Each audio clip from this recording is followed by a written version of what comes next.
Tonight we start with an Amber Alert ending safely. Thanks for joining us. I'm Jamie Weiss. The Oklahoma Highway Patrol captured a man who's accused of killing his two sons and abducting his two young daughters. Tonight, this man, 40-year-old Donnie Jackson, is in custody. Well, you know, Craig, it's almost a little hard to hear you over all of the revving you're hearing in the background. A lot of cars, a lot of motorcycles are revving their engines. I want to step out of the way, show you. We've changed up our vantage point just a little bit. We are now on the lawn of the Benton County Courthouse, and the thing you are noticing now is the law enforcement. Blue Ribbon Downs in Sallisaw is one of the areas hit the hardest by these storms. I mean, just look at this debris. This is from the roof of a barn that flew from over 500 feet away. Many of you may have thought it looked a little rainy and overcast this morning. That was actually dust. Meteorologist Martin Lauermore is here with us tonight. And Martin, we were talking about this dust cloud and it's affecting my allergies. That's pretty normal, right? A neurologist, a pediatrician, and two trained paramedics. No, this isn't the start of a bad joke. As Mike Testel with our sister station in Sacramento explains, it's a team banding together to crank up the volume and combat the negative impacts of social isolation. We are putting in the hard work here in Rogers. Okay, I'm going to put these turkeys down. I am joined by Carrie with Homestead Senior Care. Thanks for joining us, Carrie.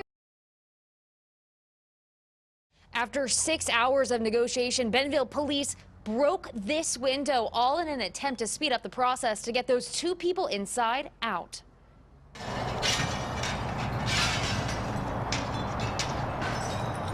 With Bentonville police surrounding both sides of the Econo Lodge, Wayman Main and a woman were taken into custody after barricading themselves inside of a room they did not check out of.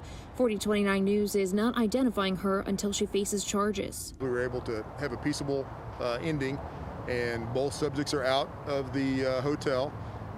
No use of force, no loss of life, very minor property damage to the window itself. So all in all, a good resolution. Chief Simpson says police were notified of the situation around 1 p.m.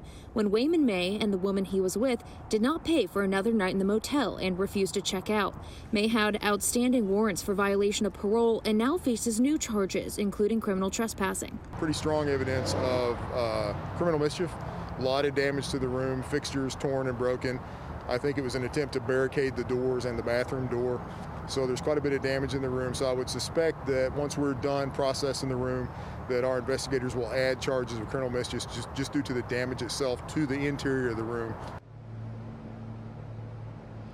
Well, Chief John Simpson says none of his officers were wearing police body cameras tonight because they don't have them yet. He says in the next couple of weeks, those will be rolled out for the entire department, and soon on any call such as this, there will be police body cameras on every officer. Reporting live in Bentonville, I'm Jamie Weiss, 4029 News.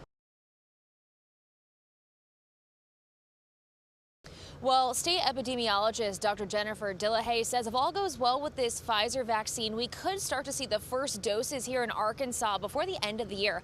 However, most Arkansans will not get immediate access to it anytime soon.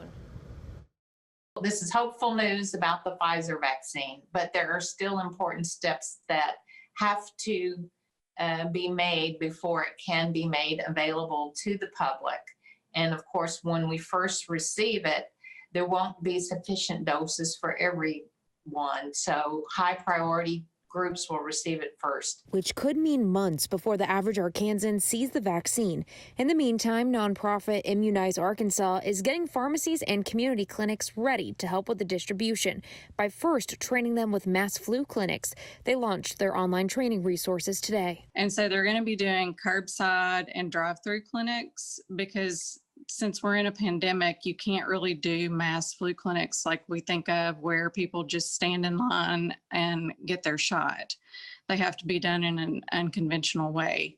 So this training is really just so that people know how to do a mass flu clinic in a pandemic, and it's to set up the infrastructure for when we get COVID vaccine. And it'll be months before a mass COVID-19 vaccination clinic is an option in Arkansas.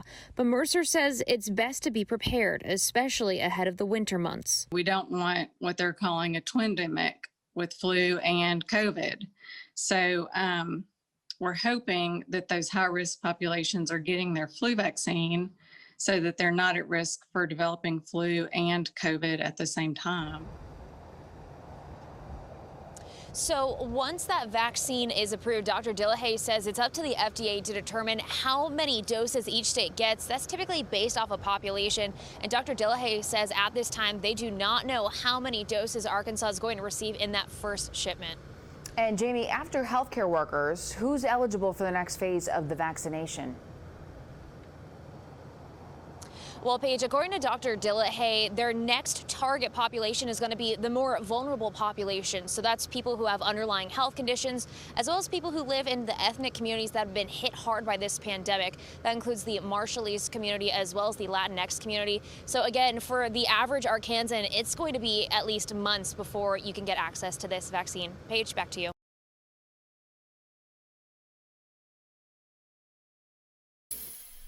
Little Rock native William Stevens is about to turn 52, but for the past 41 years, he's been haunted by his experience in the Boy Scouts. Tonight, he shared his story with us in hopes of encouraging others to do the same and to remind them that they're not alone.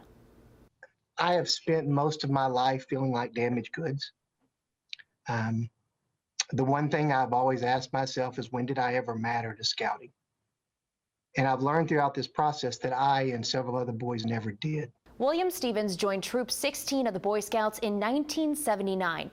According to court documents, Stevens says he was sexually abused 8 times by a scout leader in 1979 and in 1980. 4029 News is not naming the alleged abuser because he did not face charges in this case. Stevens believes his abuser is dead. Stevens did not speak about what happened until 2018 when he filed a lawsuit against the Quapaw Area Council and the Boy Scouts of America. His lawsuit made headlines. I was told to stay quiet. And I couldn't live with myself anymore if I did so. The hardest person I had to fight with that evening was a 10-year-old little boy who was screaming at me all night in my dreams. But I say this, the thing that really brought it around for me is I was driving to work the next day because I'd taken a week of vacation, and I got pulled over by a police officer, and he ran my license, and he came up and he gave me a warning, and he thanked me for what I did, and I asked him what he meant. And he said, "Thank you for coming forward yesterday for all of us who can't." Stevens' lawsuit, along with the lawsuits of 5 other Arkansans, were stayed in February when the Boy Scouts of America filed for Chapter 11 bankruptcy. Now, every individual lawsuit against the Boy Scouts will be handled in bankruptcy court in Delaware. I actually had a chance to go to Delaware during the bankruptcy proceedings, and I walked into a room of close to 50 other victims.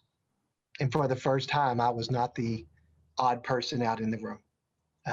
And that was a very kind of a healing process that we were able to talk and shake hands, and everyone knew what the other person had pretty much been through. While Stevens has had 2 years to start the healing process, the legal process is proving to be a longer battle. We hope that there will be settlement offers made to all the victims to compensate them for their losses, for their horrible, horrible losses and lifetimes of suffering. But when that's going to happen, it's not yet clear. Stevens tells me he just wants his story to make a difference. My biggest desire are for kids who are going through it right now or who have just gone through it, to let them know that they're not alone, that it's okay to come forward, to trust the world, and that the world will take care of you. And that's why I did it. The deadline to file an abuse claim against the Boy Scouts of America is Monday, November 16th. We do have resources available on our website. That's 4029tv.com if you or a loved one plans to file a claim in the coming days. And if you are a victim of sexual abuse and need help, you can always call the National Sexual Assault Hotline at 1-800-656-4673. I'm Jamie Weiss reporting for 4029 News.